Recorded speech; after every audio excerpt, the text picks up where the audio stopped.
Hara Hara Shankar Jai Jaishankar. Subscribe பண்ணுங்க.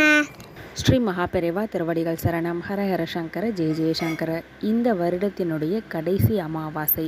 இந்த வருடம் அப்படின்னு பார்த்தீங்கன்னா தமிழ் வருடம் பங்குனி மாதம் கடைசி மாதம். என்னதான் நம்ம இங்கிலீஷ் வருடத்தை நம்ம கணக்கில் எடுத்துக்கிட்டாலுமே நம்மளுடைய பழக்க வழக்கம் அப்படின்றது முன்னோர்கள் காட்டின வழி அப்படின்றது தமிழ் வருட கணக்கு தான். அந்த வகையில் இந்த பங்குனி மாதத்தில் வரக்கூடிய அமாவாசை அப்படின்றது ரொம்ப ரொம்ப சக்தி வாய்ந்த அமாவாசையாக வந்திருக்கு. ஏன் அப்படின்னா சூரிய கிரகணத்தோடு சேர்ந்து வரக்கூடிய அமாவாசை. ஏப்ரல் மாதம் 8ஆம் தேதி சோமவாரத்தில் வந்திருக்குங்க. கிட்டத்தட்ட இந்த சூரிய கிரகணம் அப்படின்றது ஒரு 54 வருடங்களுக்கு பிறகு வரக்கூடியது அப்படின்னு சொல்லப்பட்டிருக்கு. அதீத சக்தி வாய்ந்த நாள் இந்த பங்குனி அமாவாசை. திங்கட்கிழமை காலையில், அதாவது அதிகாலையிலேயே 2:55 மணிக்கெல்லாம் ஆரம்பிச்சிடுது. அந்த நாள் முழுக்கவே உங்களுக்கு இருக்குது.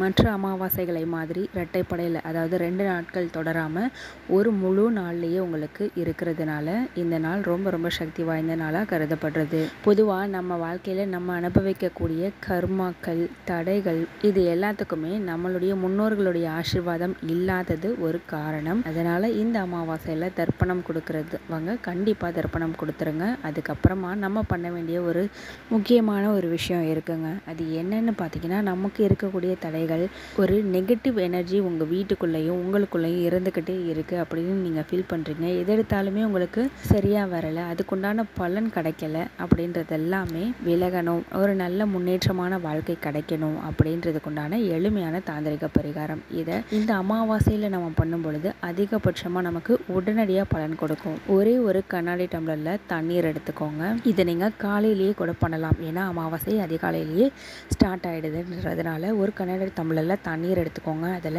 ஒரு எலுமிச்சம்பழத்தை கட் பண்ணி அந்த எலுமிச்சை சாறை அந்த தண்ணீரில் பிழிஞ்சு விட்டுக்கோங்க. அது கூட 8 மிளகு போடுங்க. ஒரே ஒரு ஸ்பூன் மஞ்சள் தூள் சேர்த்துக்கோங்க. ஒரே ஒரு ஸ்பூன் கல் உப்பு சேர்த்துக்கோங்க. இது எல்லாமே உங்களுக்கே தெரியும் அதீத சக்தி வாய்ந்த பொருட்கள். இந்த தண்ணீரை உங்கள் வீட்டினுடைய மெயினான இடம், அதாவது எல்லாரும் இருக்கக்கூடிய ஒரு இடம்னு இருக்கும் இல்லைங்களா, ஹால், அந்த இடத்துல ஏதாவது ஒரு ஓரத்தில் வச்சுடுங்க.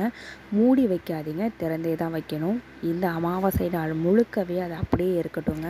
உங்கள் வீட்டில் இருக்கக்கூடிய எல்லா விதமான நெகட்டிவ் எனர்ஜிஸ், தடைகள், தடங்கல்கள், ஈவன் பிளாக் மேஜிக் இருந்தால் கூட பரவாயில்லைங்க, அது எல்லாத்தையுமே அந்த தண்ணீர் அப்சர்வ் பண்ணிக்கும், உட்கிரகிச்சிரும். அந்த தண்ணீரை மறுநாள் நீங்கள் எடுத்து கொண்டு போய் கால்படாத இடத்துல தூக்கி கொட்டிடுங்க. இதை தாராளமாக ஒவ்வொரு அமாவாசைக்குமே நீங்கள் செய்யலாங்க. இல்லைன்னா வாரத்துக்கு ஒரு முறை நீங்கள் செய்கிறது ரொம்பவே பலன் கொடுக்கும். இந்த பதிவை நீங்கள் தாமதமாக தான் பார்க்குறீங்க அப்படின்னாலும் பரவாயில்லைங்க. இரவு முழுக்கவே உங்களுக்கு அமாவாசை இருக்குது அப்படின்றதுனால நீங்கள் எந்த நேரத்தில் பார்க்குறீங்களோ அந்த நேரத்தில் நீங்கள் பண்ணாலுமே நல்லது தான். இதை முயற்சி பண்ணி பாருங்கள். ஹரஹர சங்கர ஜெய ஜெயசங்கர.